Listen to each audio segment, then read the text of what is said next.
How would you like to be able to attain heightened performance and maintain your competitive edge even under stress? What do you think it even takes to be able to do that? Hi, I'm Dr. Sharon Grossman, the Burnout Doc. Associations and Fortune 500 companies hire me to be their closing keynote speaker and to help their members and executives crack the code on their burnout and create custom tailored solutions for recovery.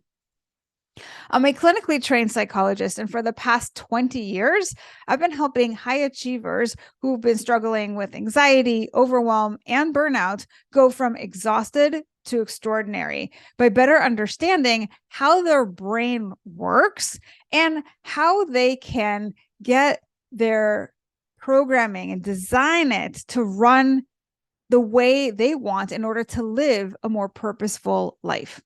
Now, let's jump right in. In my keynote, Mindset Matters, I talk about 4 key components that make stress your superpower. Today, I'll be sharing one of those components, expectations. Expectations get us into trouble, not just when things don't happen the way we would like or think they should, but based on the certain beliefs that we hold. Now, you've probably heard of the placebo effect. That's when you expect something positive to happen, like when you take a pill and your headache goes away, only to find out that it was a sugar pill.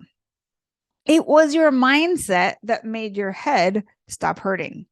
Well, the same is also true in reverse. When we hold negative beliefs, we can experience negative consequences. Like when we take medicine and we're told about the side effects, we are more likely to experience those side effects. This is known as the nocebo effect. In her famous TEDx talk, Kelly McGonigal shared these statistics. People who have experienced a lot of stress in the past year had a 43% chance of dying.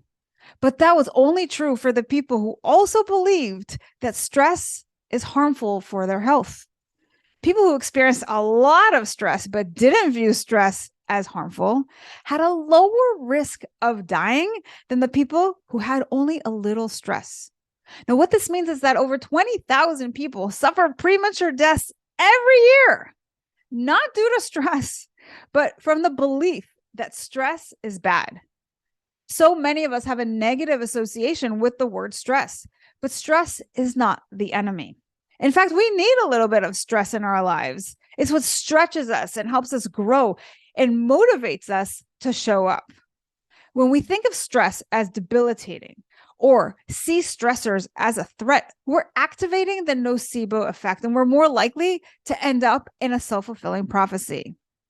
Not only do we need to manage our expectations to minimize stress, but when we feel stressed out, not to see that as necessarily bad. One way to reframe it is that this is something you care about. Otherwise, you wouldn't feel stressed out about it. Now, so far we've said to minimize stress, you should focus on what positives may come out of your experience. Reframe stressors to be challenges rather than threats.